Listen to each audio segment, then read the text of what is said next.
Unit number 2, How Things Work. Activity number 1, New words. Before beginning this task, make sure that you understand the words and meaning in How Does It Do That Part 1. तो ये हमें बोल रहा है कि task start करने से पहले हमें ये समझना होगा कि जो कुछ वर्ड हैं how does it do that के पार्ट 1 में वो हमें समझने होंगे. Did you find any new words such as reflect or photons or angles that you need help with? तो इसमें कुछ आगे नए ऐसे वर्ड्स आने वाले हैं जिसका मतलब है रिफ्लेक्ट, फोटोन और एंगल. ऐसे वर्ड आने वाले हैं. क्या तुम्हें पता है वो क्या है? If you know them can you help other classmates understand. तो अगर आपको पता है तो अपने कुछ फ्रेंड्स को बताना है, और नहीं पता है तो पहले खुद से पता करना है. यूज अ डिक्शनरी और talk to classmate until everyone understand the new word. तो डिक्शनरी की हेल्प लेके अपने क्लासमेट से भी बात करना है और सबको समझ लेना है ये. तो रिफ्लेक्ट का मतलब क्या होता है फ्रेंड्स, कि जैसे कोई भी सरफेस है उसके ऊपर कोई ऑब्जेक्ट अगर टकरा के वापस चला जाता है उसको हम लोग बोलते हैं रिफ्लेक्ट. ठीक है. दूसरा है फोटोन्स. तो फोटोन्स क्या होता है कि जो लाइट होती है ना, लाइट जैसे ये लाइट आ रही है, कोई भी लाइट आ रही है, सन से आ रही है, ट्यूबलाइट से आ रही है, बल्ब से आ रही है, तो लाइट छोटे छोटे पार्टिकल्स में आती है और वो इतने छोटे पार्टिकल्स होते हैं जो हमें दिखते नहीं है, उन्हें हम बोलते हैं फोटोन्स. ठीक है. और तीसरा होता है एंगल. एंगल तो पता ही है, जैसे मैथ्स में हम लोग बनाते हैं एंगल 90 डिग्री. जैसे ये एंगल हो गया 90 डिग्री, ये दो उंगलियों के बीच में एक एंगल बन गया, राइट. तो इस तरह से तीन उंगलियों के बीच में बन गया. इस तरह से जो एंगल बनते हैं उसको हम लोग एंगल बोलते हैं. ठीक है. ये सारे वर्ड समझने थे, समझा दिए मैंने आपको. अब हम लोग स्टार्ट करते हैं activity number 2. Activity number 2, how does it do that part 1. यहाँ पे एक अपने को पिक्चर दिया हुआ है जिसके अंदर एक मिरर है, साइड ग्लास, ये कार के अंदर लगा होता है इस तरह का. और एक लड़की का पिक्चर है जो कि अपने हाथ में कैमरा लिए हुए है. ठीक है. अब हमें क्या समझना है. Have you ever wondered how a mirror works. क्या आपने कभी सोचा है कि एक मिरर जो होता है वो काम कैसे करता है. Why does it look like you are inside the mirror when you are not? तो ऐसा क्यों लगता है कि हम मिरर के अंदर है बट हम तो मिरर के अंदर नहीं होते हैं. जैसे ये है, तो एक जो गर्ल है लग रहा है कि मिरर के अंदर है बट ये तो बाहर है, मिरर के अंदर नहीं है. बट ऐसा क्यों लगता है. Why does it look backward? वो मिरर के पीछे है, ऐसा क्यों दिखता है, बैकवर्ड क्यों दिखता है. How can the mirror make something look bigger? और मिरर में कोई चीज बड़ी कैसे दिख सकती है. कोई कोई चीज ऐसी होती है जो कि साइज से भी बड़ी दिखती है, तो मिरर ऐसा कैसे कर सकता है. ये कुछ क्वेश्चन अपने को समझने हैं. For example, side mirror in some cars say objects in the mirror are closer than they appear. How can that be? तो आपने देखा होगा कि जो साइड ग्लास होता है टू व्हीलर का, फोर व्हीलर का, बस का, सब में ऐसा लिखा होता है. यहाँ पे भी लिखा हुआ है बहुत हल्का सा, object in the mirror are closer than they appear. मतलब कि मिरर में जो ऑब्जेक्ट वो क्लोजर है, वो पास में है, जितना वो अपीयर होता है उससे ज्यादा पास में वो मिरर के अंदर है. तो ऐसा कैसे हो सकता है. And what about a magnifying glass और जूम ऑन अ कैमरा और अ माइक्रोस्कोप. तो मैग्नीफाइंग ग्लास आपने देखा होगा, ऐसे करके देखते हैं उसके अंदर. वो कैमरा तो सब लोगों ने यूज किया है, ये मोबाइल का नॉर्मल कैमरा जिसके अंदर जूम कर सकते हैं हम लोग. तो ऐसा कैसे हो सकता है जूम. तो ये और माइक्रोस्कोप में भी जूम होता है. How can these make things look bigger than they are. तो ये जब ये क्या करते हैं, चीजों को बड़ा बना देते हैं, जितनी बड़ी चीज है उससे भी ज्यादा बड़ी दिखने लगती है. जूम करते हैं तो मैग्नीफाइंग ग्लास यूज करते हैं, तो माइक्रोस्कोप में तो देखा है छोटी छोटी चीजें होती है जो हमें आंखों से नहीं दिखती, वो माइक्रोस्कोप से देखते हैं, तो वो कैसे बड़ी दिखने लग जाती है. तो ये कुछ क्वेश्चंस है, इसके आंसर हम लोग आगे की और एक्टिविटी में भी और उसको समझेंगे कि वहां क्या प्रोसेस होता है, क्या फिनोमिना होता है एक्चुअली, राइट. तो उस फिनोमिना का नाम मैं बता देता हूँ आपको. That phenomena is known as magnification. ठीक है. वो मैग्निफिकेशन कैसे होता है और बड़ा कैसे दिखने लगता है वो और हम लोग आगे डिस्कस करेंगे. अभी शॉर्ट में बता देता हूँ कि कोई भी ऑब्जेक्ट क्या होता है कि जब उसके ऊपर लाइट गिरती है और तो वो जो लेंस होते हैं वो क्या करते हैं कि उसकी इमेज को बड़ा बना देते हैं. ठीक है. ये लेंस, जैसे कैमरा के अंदर लेंस होता है तो ये वो मैग्नीफाइंग लेंस होता है, तो वो लेंस का प्रॉपर्टी कुछ इस तरह का होता है कि वो लाइट इस तरह से ट्रांसफर होती है उस लेंस के अंदर से कि हमें वो ऑब्जेक्ट बड़ा दिखने लगता है. ठीक है. This is the explanation for now, और आगे आगे जैसे आता है मैं आपको समझा देता हूँ. ठीक है. चलिए फिर नेक्स्ट एक्टिविटी देख लेते हैं, एक्टिविटी नंबर 3. तो एक्टिविटी 3 में हमें कहा गया है कि this article begins by asking questions about how thing work. ये आर्टिकल स्टार्ट होता है कुछ क्वेश्चंस के साथ, और वो क्वेश्चन किस बारे में है, हाउ थिंग्स वर्क, चीजें कैसे काम करती हैं उसके बारे में क्वेश्चन है. It asks about mirror, magnifying glasses, cameras and microscope because all of these things depend on light. और ये बात करता है किस बारे में? मिरर के बारे में, मैग्नीफाइंग ग्लासेस, कैमरा, माइक्रोस्कोप, क्योंकि ये जो सारे हैं ऑब्जेक्ट, ये सारे लाइट के ऊपर डिपेंड होते हैं। Let's write a new article about electricity. तो चलो अब खुद से हमें लिखते हैं, एक नया आर्टिकल लिखना है। List 4 things that depends on electricity. तो 4 चीजों के नाम लिखने हैं जो कि इलेक्ट्रिसिटी पे डिपेंड करती है। तो फर्स्ट में लिख देता हूं कि laptop depends on electricity. Second में लिख देता हूं washing machine depends on electricity. Third में लिख देता हूं tubelight and bulb depends on electricity. और फोर्थ लिख देता हूं मैं इलेक्ट्रिक कार। आजकल नई नई चली है मार्केट में इलेक्ट्रिक कार, तो electric car depends on the electricity. ठीक है, ये 4 चीजें हम लोगों ने लिख दी। कौन कौन सी लिख दी? Laptop, washing machine, tubelight and electric car. ठीक है, अब नीचे क्या बताया हमें कि write 4 question like the one in the article about 4 things you listed. 4 question लिखने हैं अपने को, जैसे पहले वाले आर्टिकल में लिखे हुए थे ना कि बड़ा कैसे दिखने लगता है, माइक्रोस्कोप कैसे काम करता है। तो ऐसे हमें 4 क्वेश्चन लिखने हैं और उन्हीं चीजों के बारे में लिखने जिनका नाम हम लोगों ने यहाँ पे लिखा है। ठीक है, तो पहला लिखा, क्या लिखा था हम लोगों ने? लैपटॉप, तो उसके ऊपर क्वेश्चन लिखना है। ठीक है, तो 4 क्वेश्चन लिख देते हैं कि हाउ लैपटॉप वर्क। ठीक, सेकंड क्वेश्चन आ जाता है washing machine, how washing machine run. ठीक है, third question, how tubelight gives us light. And fourth question, how electric car can run without petrol और डीजल। ठीक है, ये हो गए 4 क्वेश्चन हमारे और 4 ऑब्जेक्ट भी हम लोगों ने लिख दिए। Right, this is what we have to do in activity number 3। तो चलो फिर बात करते हैं हम लोग एक्टिविटी नंबर 4 की। एक्टिविटी नंबर 4 है how does it do that part 2। Part 1 हम लोगों ने देख लिया, ये पार्ट 2 है। यहाँ पे अपने को डायग्राम दिया हुआ है हार्ड स्मूथ सरफेस। ठीक है, तो देखो ये एक बल्ब बना हुआ है और एक आई यहाँ पे बनी हुई है। तो बल्ब से लाइट निकली, टकराई और निकल गई सीधी आंख की तरफ। ठीक है, यहाँ पे भी बल्ब दिया है, आइस दिया हुआ है, लेकिन यहाँ पे दिया हुआ है सॉफ्ट रफ सरफेस। तो लाइट टकराई और फिर देखो अलग अलग डायरेक्शन में चली गई यहाँ से। ठीक है, तो इस इमेज से हम लोग क्या समझ सकते हैं कि स्मूथ सरफेस पे लाइट जो आ रही है इस पर्टिकुलर एंगल से आ रही है और इसी ऐसे निकल जाती है। एक्चुअल में क्या है यहाँ पे कि जिस एंगल से लाइट आती है उसी एंगल से लाइट चली जाती है, ये आपको समझना है। स्मूथ सरफेस पे ही ऐसा होता है, लेकिन रफ सरफेस पे क्या होता है कि जिस एंगल से लाइट आती है उस एंगल से लाइट जाती नहीं है, वो अलग अलग एंगल से चली जाती है क्योंकि सरफेस जो है वो रफ होता है। ठीक है, ये बेसिक चीज समझनी थी यहाँ पे इस डायग्राम से। अब एक्टिविटी में क्या लिखा है वो मैं भी समझा देता हूँ। The answer to all these questions are found in how light work. तो सारे क्वेश्चंस के आंसर्स इसी में है कि लाइट कैसे काम करता है। तो हम लोगों ने 4 क्वेश्चन लिखे थे ना पहले वाली एक्टिविटी में कि कैसे काम करता है लाइट, मतलब लैपटॉप या वॉशिंग मशीन या ट्यूबलाइट या इलेक्ट्रिक कार कैसे काम करता है, तो लाइट के ऊपर ही काम करता है। तो उसका आंसर यहाँ पे आर्टिकल में है। ठीक है, समझते हैं।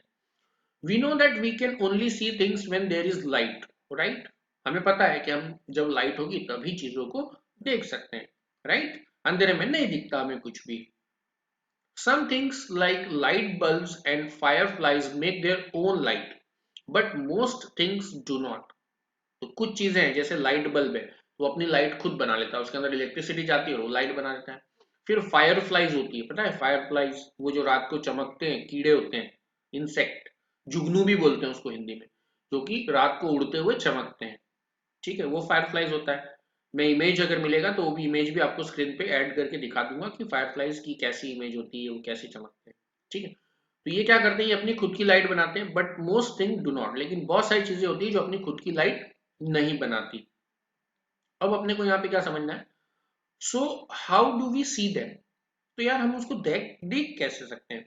We see them because they reflect light. हम उसको इस वजह से देख सकते हैं क्योंकि वो लाइट को रिफ्लेक्ट करते हैं। राइट, अभी मैंने बताया था जैसे सरफेस है, लाइट टकराया और टकरा के वो वापस चला गया, तो वो जो वापस चला गया ना उस फिनोमिना को बोलते हैं रिफ्लेक्शन। इसी वजह से हमें कोई भी चीज दिखती है। जैसे फॉर एग्जाम्पल कि अगर ये पेन है, ये मुझे क्यों दिख रहा है, ये आपको क्यों दिख रहा है? क्योंकि आपको इसलिए दिख रहा है कि आप मोबाइल या लैपटॉप की स्क्रीन से देख रहे हैं, तो स्क्रीन में से लाइट आ रहा है, वो आपकी आंखों में जा रहा है, इसलिए आपको दिख रहा है। मुझे क्यों दिख रहा है? क्योंकि इस रूम में जो लाइट आ रहा है इस ट्यूबलाइट से, वो इस पेन पे टकराता है, टकरा के रिफ्लेक्ट होके मेरी आईज के अंदर जाता है, तो वो मुझे दिखता है। ठीक है, अगर मेरे सामने कोई बैठा है उसे भी दिखेगा। क्योंकि इसका जो पीछे का साइड है वहां से जो लाइट आ रहा है वो मेरी तरफ नहीं आ रहा है, वो दूसरी तरफ जा रहा है। तो वहां अगर कोई बैठा होगा तो उसे भी दिखेगा, और यहाँ से जो लाइट आ रहा है वो मुझे दिखेगा। ठीक है, तो इस वजह से जब कोई भी ऑब्जेक्ट पे लाइट टकरा के रिटर्न आती है तो हमें वो ऑब्जेक्ट दिखता है, चाहे कोई भी ऑब्जेक्ट हो। ठीक है, अब आगे देखते हैं क्या बोलता है। Light is energy made of very tiny particle. तो लाइट क्या है? लाइट एक तरह का एनर्जी है। ठीक है, क्या है? लाइट एनर्जी है एक तरह का, बहुत छोटे छोटे पार्टिकल से मिलकर बना है, और उसको हम लोग बोलते हैं फोटॉन्स। राइट, फर्स्ट एक्टिविटी में आया था ये वर्ड, हमें वही समझना था, ये यहाँ पे आ रहा था इस वजह से ऐसा कहा गया था। तो लाइट जो है वो एनर्जी है। ठीक है, आप समझना है इसको ध्यान से, और याद भी रखना, लाइट क्या है? एनर्जी है, और छोटे छोटे पार्टिकल से मिलकर बना है, और उस पार्टिकल का नाम होता है photon. The photons of light hit things and bounce back just like a ball does. एक बॉल होता है, जैसे वैसे फेंकोगे कहीं पे भी तो वो क्या करेगा? टकरा के वापस आएगा, कोई भी ऑब्जेक्ट हुआ। वैसे ही लाइट भी यही करता है, जाता है कहीं भी टकराता है, कोई भी ऑब्जेक्ट है, बोर्ड है, चौक है, बॉटल है, मैग्नेट है, बल्ब है, स्विच बोर्ड है, डोर है, हैंडल है, वहां पे जाएगा, टकराएगा और वहां से वापस आएगा। ठीक, if the things they hit is hard and smooth like a mirror almost all of the light photons bounce back. जब वो किसी चीज से टकराता है और वो अगर स्मूथ है, ठीक है, जैसे कि मिरर की तरह, तो क्या होगा कि सारी लाइट उससे टकरा के और वापस आ जाएगी। ठीक, the photon bounce back to our eyes, और वो जो लाइट के जो छोटे छोटे पार्टिकल है जिनको हम लोग फोटोन बोलते हैं, वो बाउंस बैक करके हमारी आईज की तरफ आते हैं। If all the photon bounce back we see something that looks just like the surface. अगर सारे फोटोन हमारे पास आ जाते हैं, सारे टकरा के अगर हमारी आईज में आ जाएंगे, तो हमें वो सरफेस की तरह ही दिखेगा, फ्लैट दिखेगा। But if the thing is soft and not smooth, like a blanket, fewer of photon bounce back and they bounce back at different angle. लेकिन अगर वो सरफेस जहां पे बहुत टकरा रहा है वो फ्लैट नहीं है, वो स्मूथ नहीं है, टेढ़ा मेढ़ा या रफ सरफेस है इस तरह का, जैसे कि ये हो गया क्लचर, बाल में लगाने वाला। ठीक है, अगर इस तरह का वो टेढ़ा मेढ़ा है तो लाइट भी अलग अलग डायरेक्शन में जाएगी, तो हमें भी ऑब्जेक्ट टेढ़ा ही दिखता है। एक्चुअल में ये है ही टेढ़ा, तो लाइट भी जो है इससे अलग अलग एंगल पे जाएगी तो हमें भी दिखेगा सेम वैसा ही। ठीक है, टेढ़ा ही दिखेगा, आपको भी इमेज में लगेगा देख के कि हाँ यार ये तो कुछ टेढ़ा ही है। राइट, क्योंकि इसके अंदर से लाइट भी उसी तरह से बाउंस बैक करके हमारे पास आएगा। When the bouncing photon enters our eyes, we can see shape of the thing they bounce from. तो जब वो बाउंसिंग फोटोन हमारी आईज के अंदर जाता है तो हमें उसका शेप दिखता है। अब जैसे ये टेढ़ा है तो इसका जो बाउंस फोटोन करेगा वो भी एंगल से ही करेगा, जैसे ये टेढ़ा है वैसे ही बाउंस करेगा, तो वो मुझे दिखेगा। मोबाइल है तो अगर इसका फ्लैट सरफेस है तो फ्लैट सरफेस से बाउंस करके मेरे पास आएगा, तो मुझे सरफेस भी फ्लैट दिखेगा। ठीक है, तो जिस तरह का ऑब्जेक्ट उस तरह का शेप से फोटोन बाउंस बैक होगा और उस तरह का ऑब्जेक्ट हमें दिखेगा। So everything you see is really just bouncing photon showing you the shape of the things they hit. तो हम जो भी कुछ देखते हैं वो एक तरह से क्या है? वो बाउंसिंग फोटोन है, जो कि हमें शो करता है शेप किसका? उस चीज का जहां से वो फोटोन बाउंस बैक करके हमारे पास आ रहा है। ओके, तो आई होप स्टूडेंट आप लोग इस एक्टिविटी को अच्छे से समझ गए हैं, मैंने इसको पूरा डिटेल में एक्सप्लेन किया है। नहीं तो एक बार और रिपीट करके वीडियो देख लीजिए, ताकि आपको जो सारे कंसेप्ट मैंने इस वीडियो में समझाए हैं वो आप अच्छे से समझ पाए। ठीक है, अब हम लोग आगे बढ़ते हैं नेक्स्ट एक्टिविटी की तरफ। Okay students, activity number 5। The first part of how does it do that has many questions and the second part begins to answer the question. तो हम लोगों ने एक्टिविटी 4 तक पार्ट 1 और पार्ट 2 देखा, how does it do that का। Part 1 में काफी सारे क्वेश्चन थे, पार्ट 2 में उसके आंसर थे। Right, you already wrote some question, और हमने भी कुछ क्वेश्चन लिखे थे। Now use the pattern to write an article like how does it do that. तो उस तरह का एक पैटर्न हमें यूज फॉलो करना है, और उसके बेसिस पे हमें क्या करना है? कुछ क्वेश्चंस लिखने हैं। ठीक है, तो अब मैं बता देता हूँ। उससे पहले एक बात बताता हूँ स्टूडेंट्स, मैंने जो है इसी चैप्टर के काफी सारे वीडियो देखे जो दूसरे दूसरे चैनल पे भी थे। तो बहुत सारे चैनल ने क्या किया कि जो क्वेश्चन ये एक्टिविटी का जो आंसर है वो दिया ही नहीं, और सीधा उसको स्किप कर दिया, ओमिट कर दिया, सेल्फ स्टडी में डाल दिया, क्योंकि ये थोड़ा डिफिकल्ट एक्टिविटी है।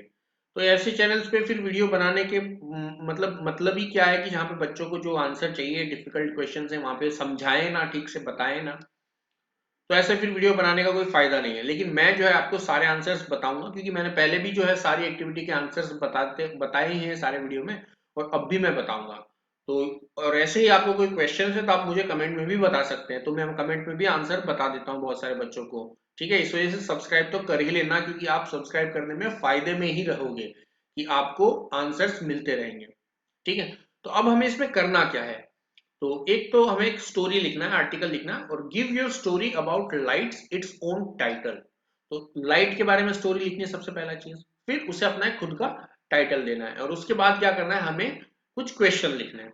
ठीक है, तो यहाँ पे मैं एक स्टोरी का टाइटल दे देता हूँ, light the vision two eyes.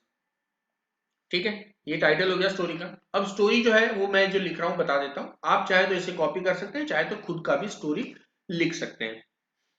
ठीक है, we know that many animals have eyes, हमारी तरह काफी सारे एनिमल की आईज होती है, to see objects around them, और वो क्या काम आती है, आसपास के ऑब्जेक्ट्स देखने में।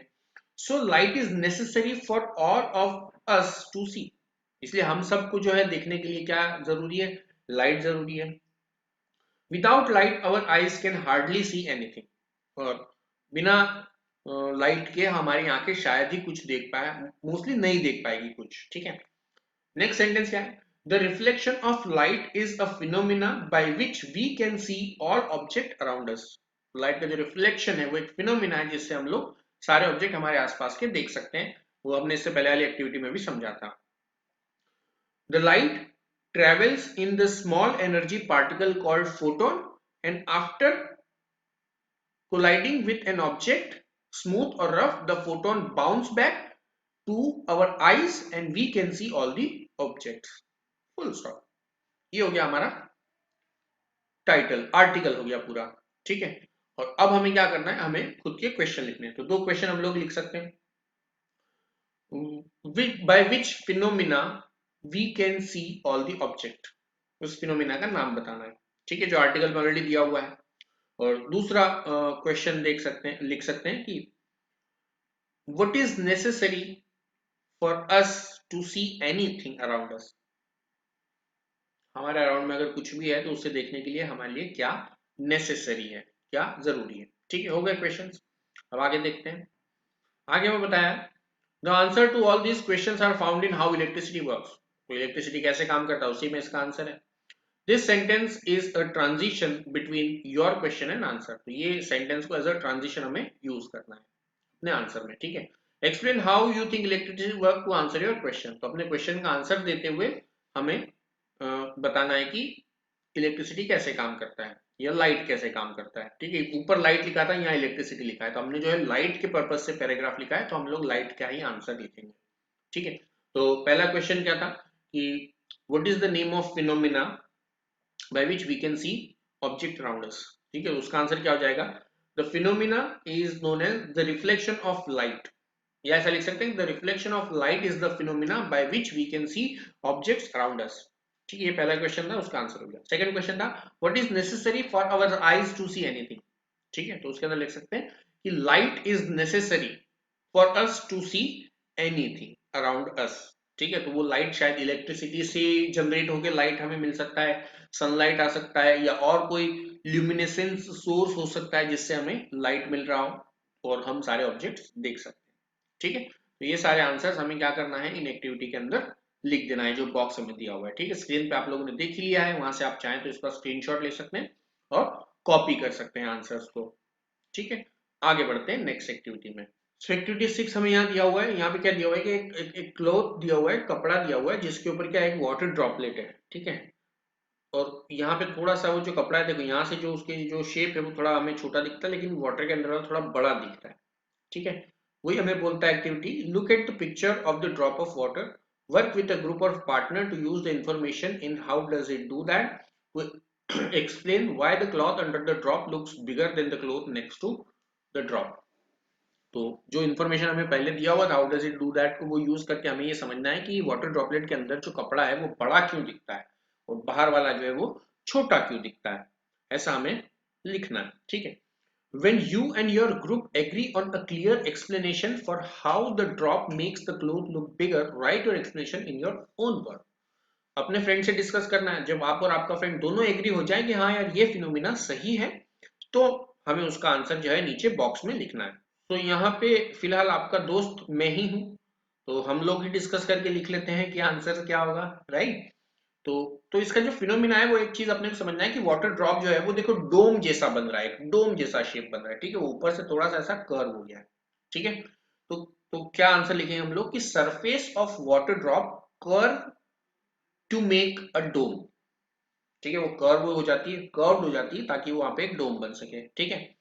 This outward or convex curvature bends the light rays inward. तो ये जो इस तरह का जो फिनोमिना है वो कॉन्वेक्स लेंस बन रहा है यहाँ पे एक तरह से, ठीक है।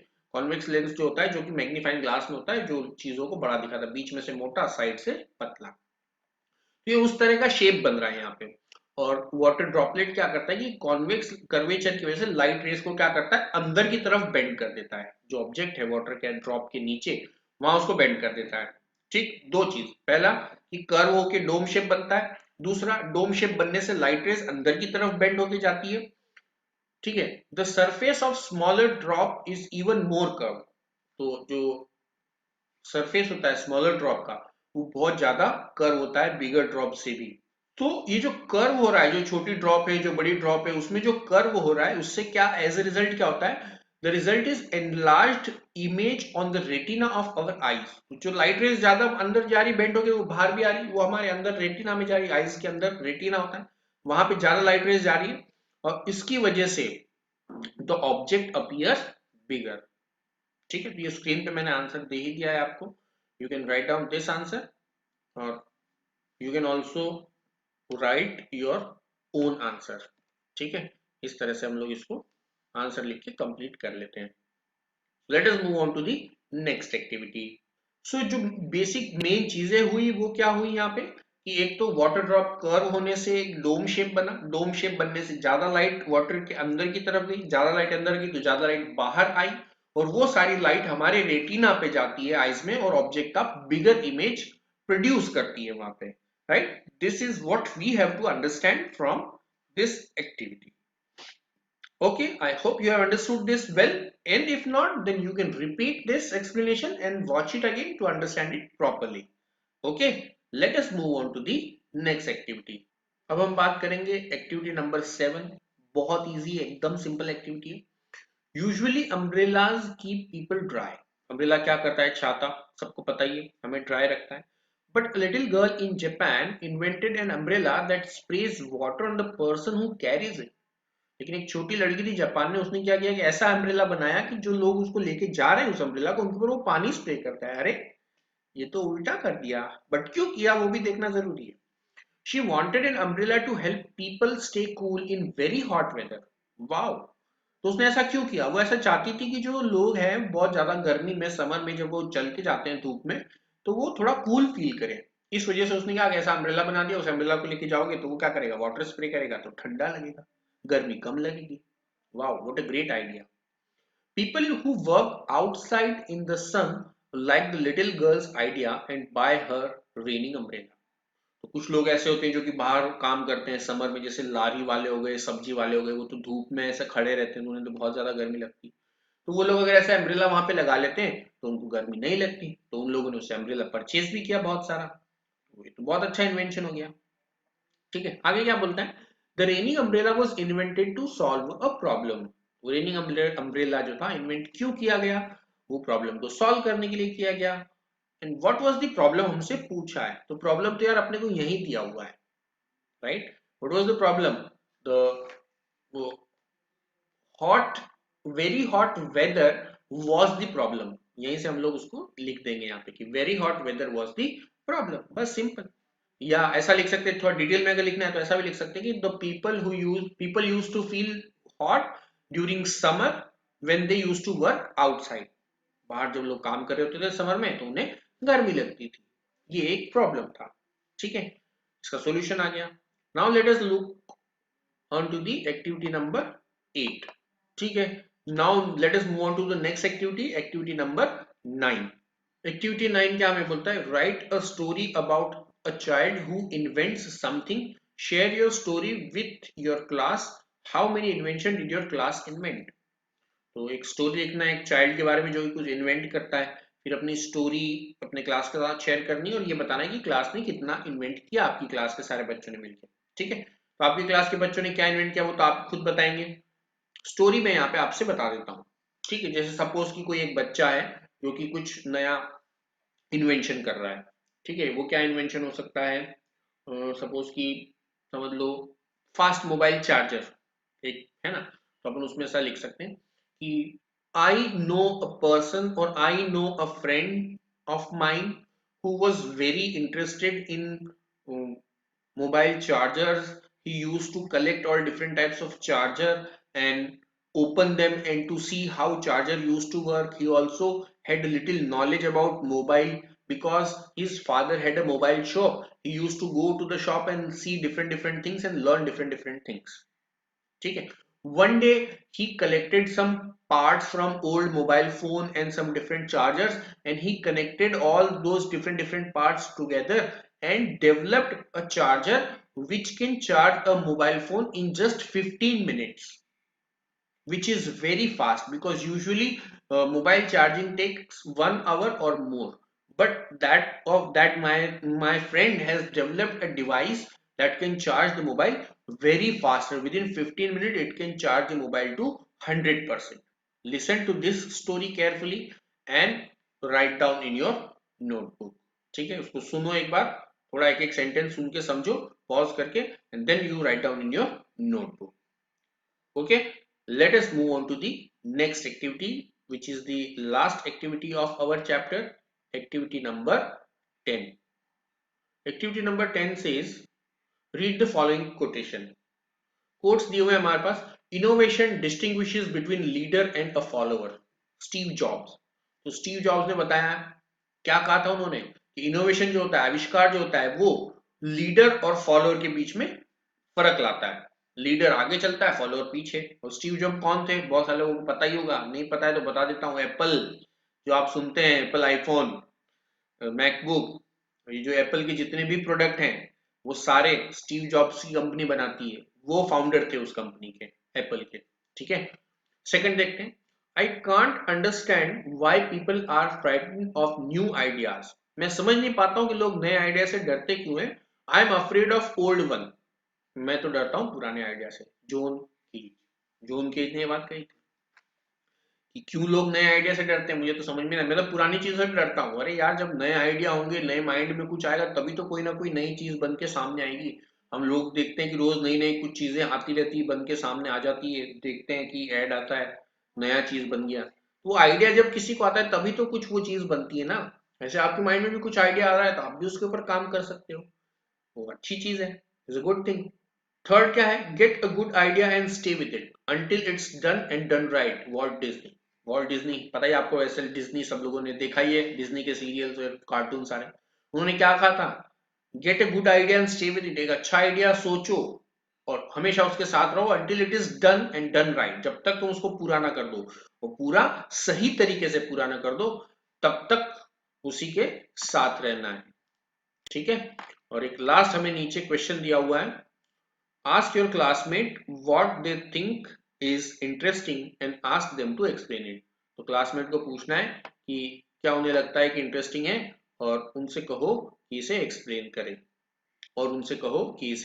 करें. राइट. विद दिस हमारा जो चैप्टर नंबर 2 है, हाउ थिंग वर्क्स, कंप्लीट हो जाता है. आई होप कि आप लोगों को ये वीडियो बहुत अच्छा लगा है, पसंद आ गया है, आपको हेल्प मिली है. और अगर हेल्प मिली है तो जरूर से लाइक कर दो इस वीडियो को तुरंत. सब्सक्राइब कर लो मेरे चैनल को ताकि आपको और आगे सारे वीडियोस मिलते रहें. और शेयर करो अपने फ्रेंड्स के साथ ताकि थोड़ी उनकी भी हेल्प हो जाए. लॉकडाउन में फ्रेंड से मिल तो नहीं पाते हैं, वीडियोस तो शेयर कर ही सकते हैं. Goodbye all of you. See you guys in the next chapter.